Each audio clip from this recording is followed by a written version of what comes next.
So guys हम अपना जो है टॉपिक नंबर 1 स्टार्ट कर रहे हैं यहाँ पर। That is basic economics. ठीक है, एएस लेवल, एएस लेवल। ठीक है, हम लोग यहाँ पर भी सेम बेसिक इकोनॉमिक्स की हेडिंग कॉपी पेस्ट कर लेंगे। ठीक है,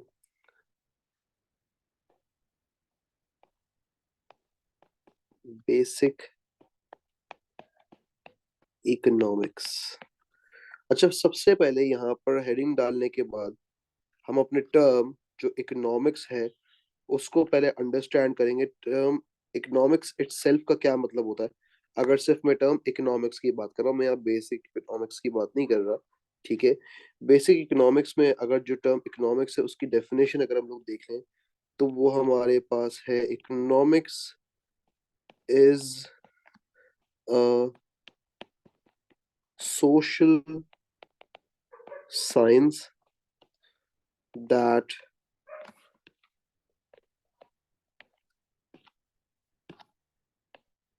deals with the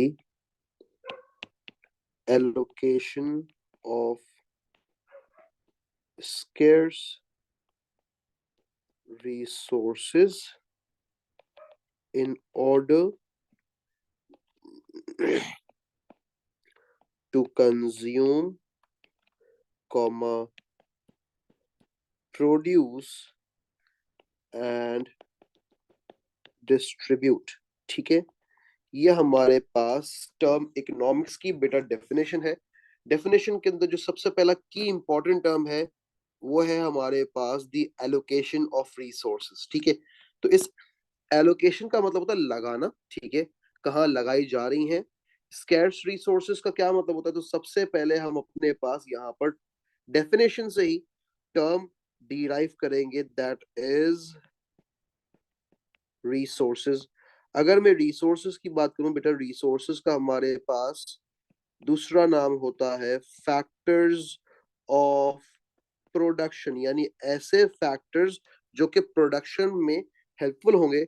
और रिसोर्सेज का क्या मतलब होता है, किसी भी चीज को बनाने के लिए जो इनपुट्स रिक्वायर्ड हो उन्हें रिसोर्सेज बोलेंगे, यानी फैक्टर्स ऑफ प्रोडक्शन। तो हमारे पास हम लोग जो है यहाँ पर फैक्टर्स ऑफ प्रोडक्शन को देख लेंगे क्या क्या है। तो एक हेडिंग हम लोगों ने यहाँ पर डाल दी फैक्टर्स की, अगली हेडिंग डालेंगे उन फैक्टर्स की डेफिनेशन की। ठीक है, डेफिनेशन के बाद हम एक और हेडिंग डालेंगे जिसमें हम लोग डील करेंगे with the examples of those factors of production. और उसके बाद एक और हेडिंग डालेंगे और उसमें लिख देंगे द पेमेंट्स और the rewards of factors of production. So first of all हमारे पास जो फैक्टर ऑफ प्रोडक्शन आता है वो है लैंड। अब land is the use of mother earth. ठीक है, it is the use of natural resources in order to produce a good or a service. And an example of land is farmland. You can say the example is river. Okay, coal mining, gold mining, हर वो चीज जो कि natural resource से related हो, अर्थ से related हो, ठीक है, उसे बेसिकली लैंड में जो है हम लोग शुमार करेंगे। नेक्स्ट हमारे पास आ जाता है द पेमेंट और the reward for land is rent. ठीक है, it is the rent that is received by those who are the owners of the land and paid by those who are using that land. ठीक है ना, हमारे पास factor of production number 1 complete हो गया। Factor of production number 2 की तरफ आ जाते हैं। It is basically the term labour. अब लेबर हमारे पास क्या है, labour is basically a human resource, और साथ साथ लेबर जो है वो एक ऐसा फैक्टर है जो कि अपने फिजिकल एंड मेंटल एफर्ट्स को यूज करके गुड और सर्विस बनाता है या प्रोवाइड करता है। देखिए मैं अभी इस वक्त एज अ टीचर, तो यहाँ पर हमने एग्जाम्पल दे दी इसकी, भाई टीचर हमने इसकी एग्जांपल दे देनी है वर्कर और एम्प्लॉय। मैं क्या कर रहा हूँ, फिजिकली आपको पढ़ा रहा हूँ, मेंटल दिमाग यूज करके आपको पढ़ा रहा हूँ, ठीक है ना। तो ये physical and mental efforts of a person जो है उसे लेबर कहा जाता है। और लेबर को जो है वो बेसिकली वेजेस या सैलरी दी जाती है। सैलरी बेटा मंथली बेसिस पे होती है, जबकि वेजेस जो है वो आर्ली, डेली या वीकली बेसिस पे होती है, ठीक है। देन हमारे पास फैक्टर नंबर 3 आ जाता है, वो है कैपिटल, ठीक है। कैपिटल हमारे पास क्या होता है, capital is the man made resources used in the production of a good or service। Example of capital आपके पास आ गई मशीन्स, ठीक है। और मशीन्स को जो है वो इंटरेस्ट पे किया जाता है। मैं आपको समझाता हूँ कैसे। देखें, हम क्या करते हैं बेसिकली, जब भी कैपिटल या फिर मशीन्स की बात करते हैं तो बेटा मशीन्स हैवी ड्यूटी होती हैं, मशीन्स महंगी होती हैं। तो हर बंदा, हर फर्म जो है, बल्कि मोस्ट ऑफ द फर्म्स क्या करते हैं, मशीन्स बाय नहीं करते, मशीन्स को बैंक से लीज कराते हैं। लीज का क्या मतलब होता है कि बेसिकली आपके बिहाफ पर बैंक जो है वो पेमेंट कर रहा होता है, full payment of the machinery, और आप उस फुल पेमेंट का कुछ हिस्सा दे रहे होते हैं एज अ गारंटी। और फिर आपको वो मशीन प्रोवाइड कर दी जाती है, मगर मशीन आपके नाम पर नहीं होती, मशीन बैंक के नाम पे होती है। जब तक आप अपनी पूरी पेमेंट नहीं कर देते तब तक आपको बैंक मशीन आपके नाम पर नहीं करेगा, लेकिन उस पेमेंट पर बैंक इंटरेस्ट चार्ज करता है, ठीक है ना। लेट्स से फॉर एग्जांपल एक गाड़ी की बात करें, 19,50,000 रुपए की गाड़ी है, ठीक है। अब हमारे पास यहाँ पर मान लें कि बैंक से मुझे गाड़ी लीज करवानी है, ठीक है। अब मैं बैंक के पास गया, मैंने उनसे कहा सर देखिए गाड़ी तो 19,50,000 रुपए की है, तो आप एक काम करें मुझे गाड़ी लीज कर दें। उन्होंने कहा सर आपके पास डाउन पेमेंट कितनी है। डाउन पेमेंट का मतलब होता है इनिशियल पेमेंट, ठीक है। तो मैंने बता दिया उनको कि सर मेरे पास जो है वो 6.5-7 लाख रुपए। और उन्होंने बोला ठीक है ये अप्लाई हो जाएगा। कुछ परसेंटेज उनका होता है ना कि भाई इतने परसेंट डाउन पेमेंट आपको करनी है, हर बैंक का डिफरेंट होता है। तो मैंने डाउन पेमेंट कर दी। उन्होंने कहा सर इस वक्त आज की तारीख में 22% इंटरेस्ट रेट है, ठीक है। तो आपकी जो रिमेनिंग अमाउंट है, हमने बेसिकली 6 लाख को 19,500 से माइनस किया, तो हमारे पास कुछ 13,50,000 बचते हैं, ठीक है। और इस 13,50,000 रुपए पर जो है वो 22% लगेगा, और मुझे वो 22% ऐड करके देना पड़ेगा। यानी कुल मिला के मुझे कुछ 17 लाख रुपए तक पे करने पड़ेंगे बैंक को। तो जो एक्स्ट्रा अमाउंट पे कर रहा हूँ ना, इसे इंटरेस्ट है, and interest is the payment of capital. Reward किसके लिए हुआ, जिसने वो मशीनरी खरीदी हुई है, ठीक है। अब आप मुझे बताएं क्या आपको interest as a payment of capital समझ आ गया सब लोगों को।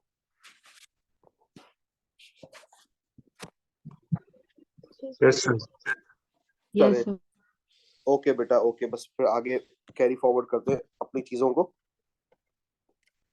देन हमारे पास नंबर 4 पे आ जाता है एंटरप्रेन्योर या एंटरप्राइज। बेसिकली एंटरप्रेन्योर कौन होता है, एक ऐसा इंसान जो कि रिस्क ले, ठीक है। Is the risk taker. Risk किस चीज का लेता है वो, सबसे पहले तो वो डिमांड को एंटिसिपेट करता है, ठीक है ना, और फिर बिजनेस को अपने शुरू करता है। अब जरूरी नहीं जो उसने एंटिसिपेशन या फोरकास्ट की तो वो सही हो, इसीलिए एक बहुत बड़ा रिस्क है, ठीक है ना। And he is the one who combines all other factors of production, जिसको मैंने FOP लिखा हुआ है, शॉर्ट फॉर्म मैंने लिखा है, आप नहीं लिखिएगा, ठीक है। हमारे पास यहाँ पर combine all factors of production एक एंटरप्रेन्योर इस तरीके से करेगा कि उसे प्रॉफिट हो, ठीक है। अब हमारे पास इसकी जो एग्जांपल आ जाएगी वो आ जाएगी ओनर ऑफ अ बिजनेस, ठीक है। ये हमने लिख दिया ओनर, और इस ओनर को रिसीव होगा आइदर प्रॉफिट और लॉस, ठीक है। अब एक चीज अंडरस्टैंड करने की ये है कि हमारे पास यहाँ पर जितने भी फैक्टर्स ऑफ प्रोडक्शन हम लोगों ने देखे, चाहे वो लैंड हो, लेबर हो, कैपिटल हो, एंटरप्रेन्योर हो, यानी इनका दूसरा नाम होता है हमारे पास रिसोर्सेज। अब इन रिसोर्सेज को जो है यूज किया जाता है to produce needs and wants. So now let us understand what are needs and what are wants. Needs are basically the essentials of life, or you can say essential for living. जबकि अगर मैं wants की बात करूं तो ये मेरे पास non essential for living होते हैं, ठीक है। देन मेरे पास आ जाती है needs. Needs are the necessities of life, whereas wants are the luxuries of life. अगर मैं नीड्स की एग्जांपल लूं तो मैंने कह दिया भाई फूड, ठीक है, वाटर भी हो सकती है इसकी example.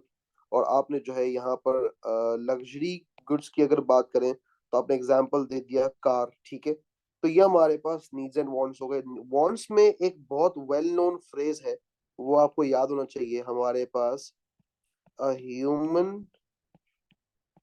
Being is an ever hunger beast. यानी इंसान एक ऐसा वहशी दरिंदा है जिसका पेट कभी भी नहीं भरता, ठीक है। ये तो बात आ गई वांट्स की। अगर नीड्स की बात करें तो दोपहर में खाया तो रात को भूख लगी, रात में खाया सुबह भूख लगी, यानी इंडियन जब तक जिंदा है तब तक खाते पीते रहेंगे। और रिसोर्सेज जो है उनको यूज करके नीड्स एंड वांट्स बनाई जाती हैं। तो इन दी एंड सीधी सी बात है कि नीड्स एंड वांट्स तो कभी फुलफिल होनी नहीं है। लेकिन हमारे साथ रिसोर्स जो है, उस रिसोर्स का एक प्रॉब्लम ये है कि रिसोर्स हमारे पास होती है लिमिटेड, या फिर लिमिटेड का दूसरा नाम आप कहते हैं कि रिसोर्स हमारे पास होती है फिनिट। अब आप इस फिनिट रिसोर्सेज को यूज करके बना रहे हैं अनलिमिटेड वांट्स, ठीक है। अनलिमिटेड वांट्स बनाई जा रही हैं लिमिटेड रिसोर्सेस को यूज करके। तो बेटा प्रॉब्लम तो आएगा। क्या प्रॉब्लम आएगा? प्रॉब्लम ये आएगा कि there will be shortage of resources, यानी रिसोर्सेज जो है वो पूरी नहीं हो पाएंगी नीड्स एंड वांट्स को बनाने में। और जैसे ही हमारे पास शॉर्टेज ऑफ रिसोर्स आएगी तो इस शॉर्टेज से हमारा अगला कॉन्सेप्ट डिराइव होगा, that is the concept of scarcity. इस स्कैर्सिटी का मतलब ये होता है unlimited wants and limited resources to satisfy those wants, which leads to scarcity, ठीक है। shortage of resources और scarcity या scarcity आप कहें। और यही हर मुल्क का, हर इकोनॉमी का बेसिक इकोनॉमिक प्रॉब्लम है कि वो इसी चक्कर में लगा हुआ है कि किस तरीके से मैं रिसोर्स को एलोकेट करके goods and services best possible way में बनाऊं, ताकि लोगों को कंज्यूम भी करवाया जा सके, प्रोड्यूस भी करवाया जा सके और डिस्ट्रीब्यूशन भी हो ही जा सके, ठीक है। तो हमारे पास यहाँ पर जब स्कैर्सिटी अकर हो जाएगी तो इससे एक प्रॉब्लम क्या आएगा? एक प्रॉब्लम आप समझने का ये कि आप शॉपिंग पे गए हैं, ठीक है ना। तो शॉपिंग पे गए हैं तो इन दी एंड आपके पास स्कैर्सिटी ऑफ बजट है। अब स्कैर्सिटी ऑफ बजट के बाद होगा ये कि आप हर चीज तो ले नहीं सकते, ठीक है। तो इसका मतलब आपको चूज करना पड़ेगा, जिसका मतलब है choice becomes necessary, and this gives a rise to the concept of opportunity cost. बेटा अपॉर्चुनिटी कॉस्ट का क्या मतलब होता है मैं आपको बता दूं। यहाँ पर मैं अपॉर्चुनिटी कॉस्ट को जो है सबसे पहले यहाँ ग्रीन से शेड कर दूंगा और उसकी डेफिनेशन भी ग्रीन से लिखूंगा ताकि हमें आसानी हो, ठीक है।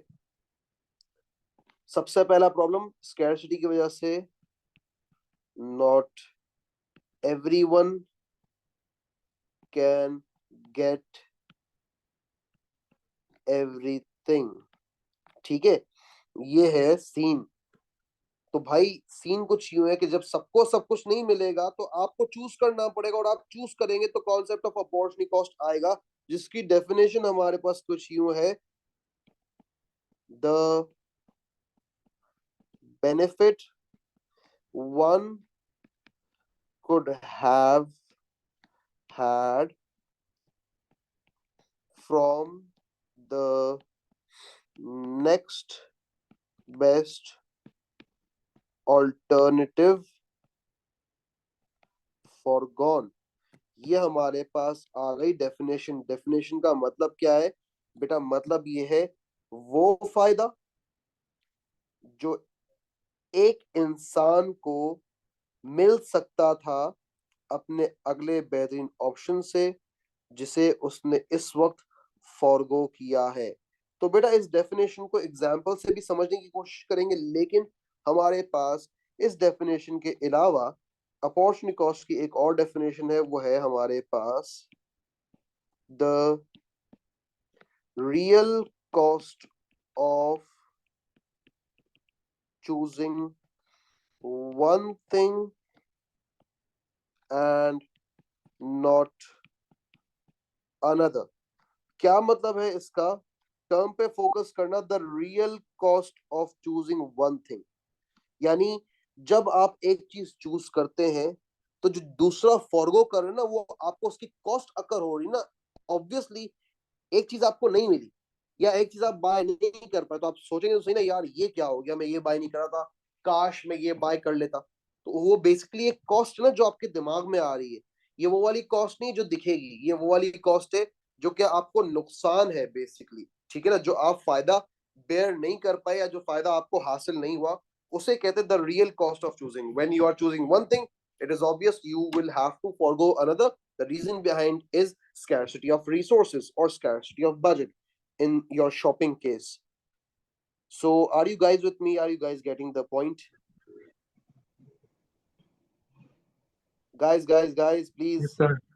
be quick Then to answer my question, because Yes, sir. I need to be sure that whether you're able to understand it in the best possible manner. So do I have a clean sheet? Should I go forward? yes, sir. Okay. Yes, sir.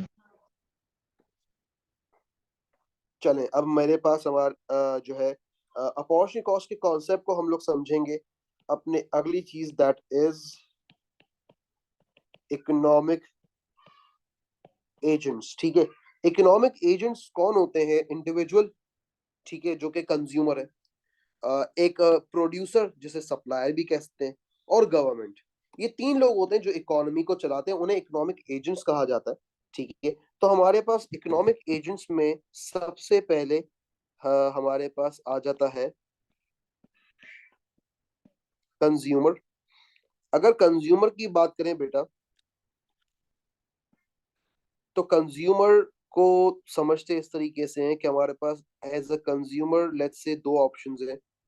या तो मैं जो है वो good x ले लूं, या मैं गुड वाई ले लूं।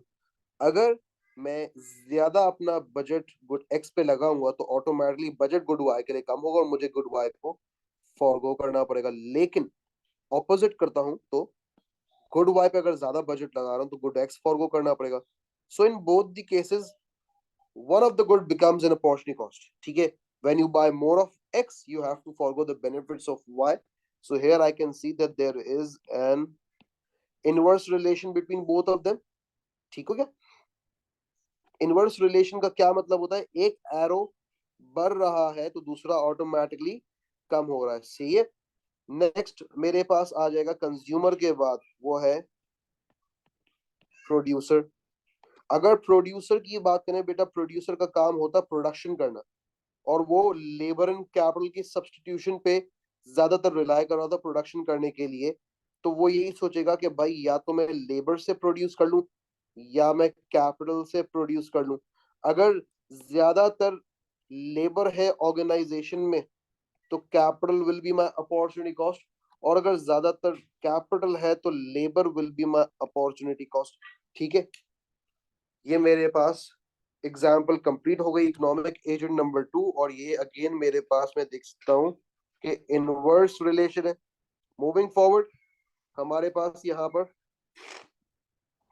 Next case of the economic agent, that is the government. Now whenever the government gets elected, it has many different options, but let's say a government is going for either roads or you can say hospitals। Okay. So if the government spends more of its budget onto the roads, hospital ultimately becomes an opportunity cost. And if more of budget is allocated to hospitals, definitely roads will become the opportunity cost. Okay. So again, I can see here that there is an inverse relation between the two options. Okay. Why is there an inverse relation? Because there is a lack of budget, right? If the budget would have been unlimited, there wouldn't have been any inverse relationship or an opportunity cost. So the opportunity cost only exists due to the scarcity. Okay. Now moving forward, and let's make a diagram. What do you prefer, guys? मुझे किस चीज की diagram बनानी चाहिए जिसमें आपको भी सही से समझ आ जाए? कंज्यूमर की बनाओ, प्रोड्यूसर की बनाओ, गवर्नमेंट की बनाओ, बताएं बताएं.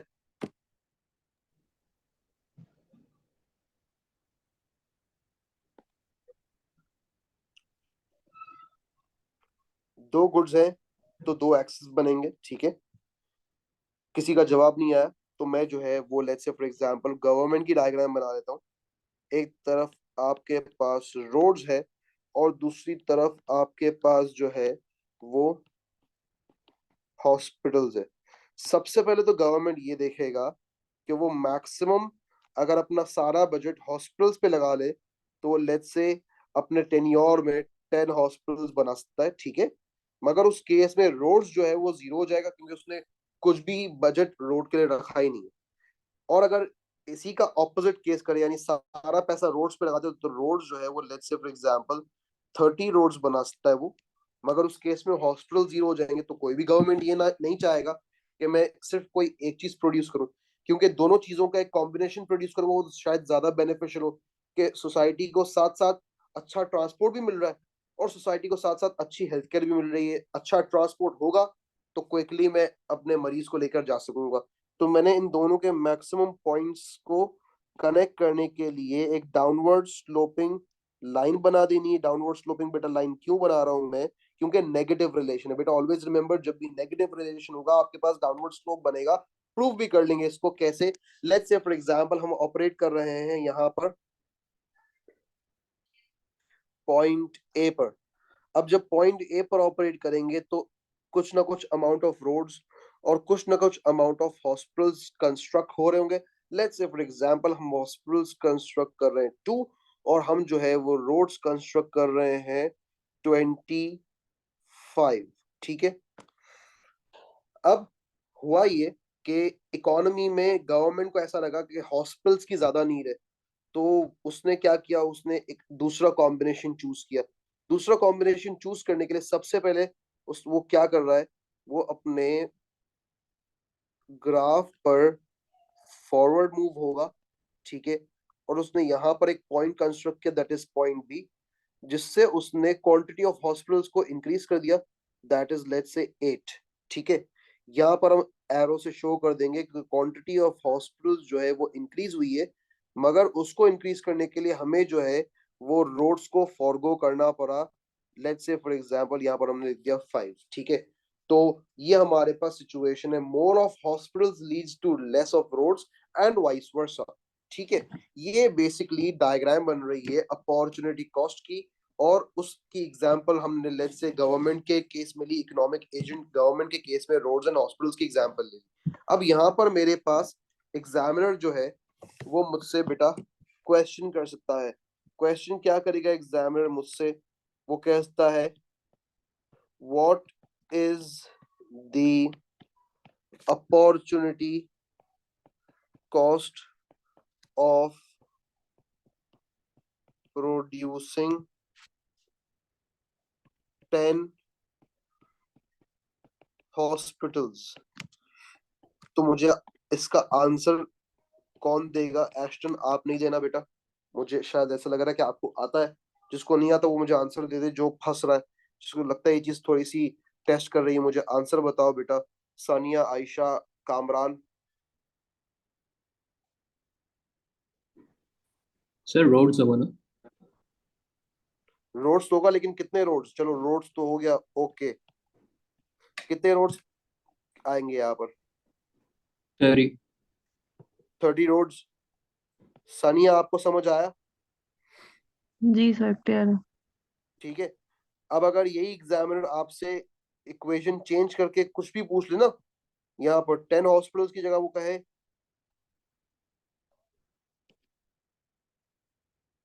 2 हॉस्पिटल्स,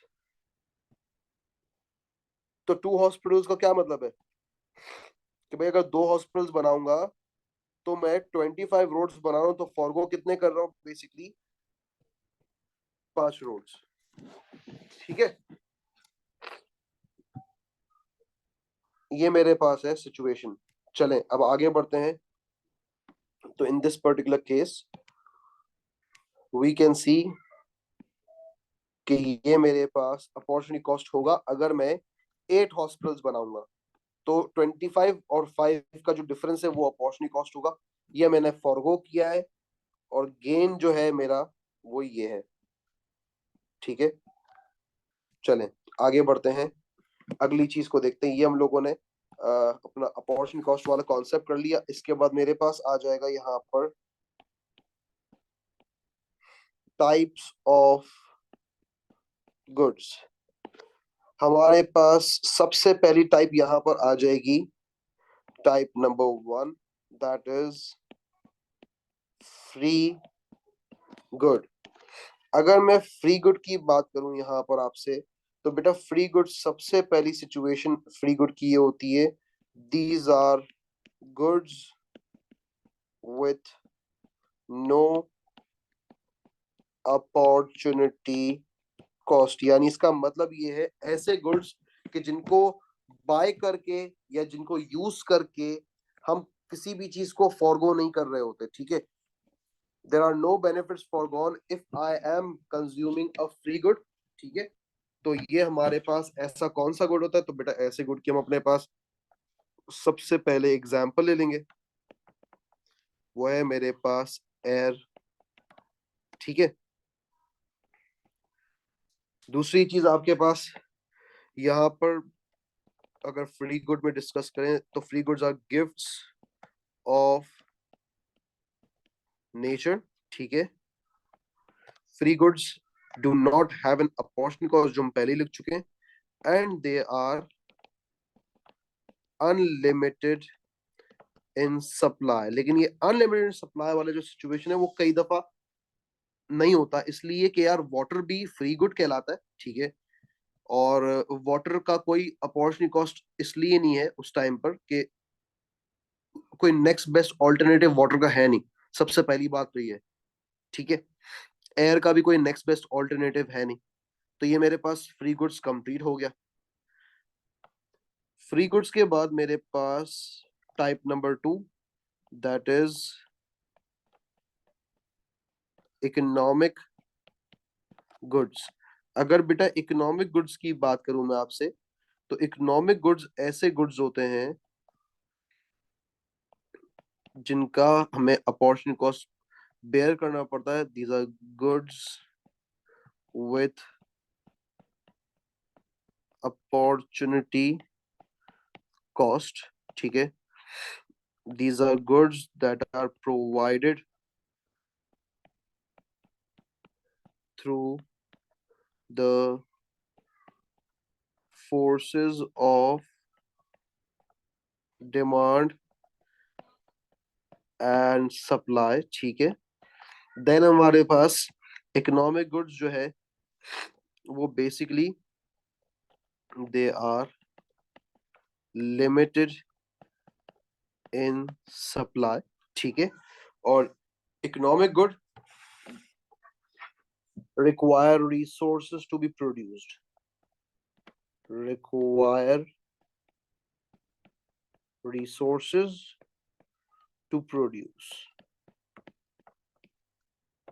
कोई मसला है?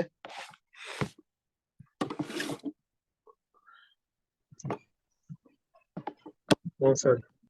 रिवीजन करें सबसे पहले, टाइप्स ऑफ गुड्स से पहले हमने काफी सारा किया है, उसको एक दफा प्लीज रिवाइज कर लें। और रिवाइज करने से पहले मैं आपको दोबारा से डेफिनेशन पर लेके आ जाऊं। तो बेटा एलोकेशन ऑफ रिसोर्सेज का हमने सबसे पहले टर्म रिसोर्स को समझा। ठीक है, उसके बाद हम आ गए यहाँ पर, मैं मार्क करूंगा बेटा, सबसे पहले देखना रिसोर्स रिसोर्स, ठीक है। देन उसके बाद कलर चेंज करूंगा। स्कैर्सिटी वाला कॉन्सेप्ट तो हमने यहाँ पर स्कैर्सिटी वाला कॉन्सेप्ट डिस्कस कर लिया, ठीक है। देन आ जाती है बात एलोकेशन की।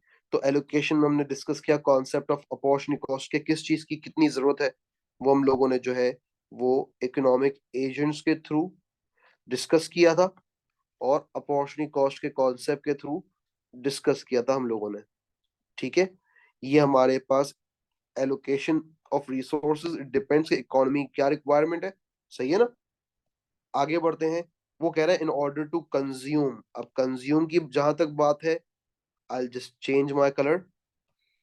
ये कंज्यूम की जहां तक बात है तो बेटा कंज्यूम के लिए कंज्यूमर की बात, ठीक है। और आगे हम करेंगे कंज्यूमर गुड्स, तो वो भी कनेक्ट हो जाएगा। देन हमारे पास आ जाएगा प्रोड्यूसर, प्रोडक्शन कह रहा था वो, प्रोड्यूस। तो बेटा प्रोड्यूस के लिए आपके पास प्रोड्यूसर आ जाएगा, ठीक है। और फिर वो आपसे कह रहा था यहाँ पर, अगर आप नोट करें, डिस्ट्रीब्यूट। तो बेटा डिस्ट्रीब्यूशन करता है हमारे पास गवर्नमेंट। तो ये पूरी हमने डेफिनेशन को यहाँ पर समझ लिया। मुझे बताएं किसको प्रॉब्लम है आज के लेक्चर के अंदर। अगर किसी को जरा सा भी प्रॉब्लम है बेटा, आप बिल्कुल प्रॉब्लम पूछ सकते हैं अपनी, जो जो भी प्रॉब्लम्स हैं हम उसको बिल्कुल सॉल्व करने की कोशिश भी करेंगे, और ये देखेंगे कि हम लोग बेसिकली फंस कहाँ रहे हैं। मुझे बताएं कौन है जिसे प्रॉब्लम है हमारे पास। जो है आज की क्लास को हम लोग यहाँ पर एंड करेंगे। So till then take care, good bye.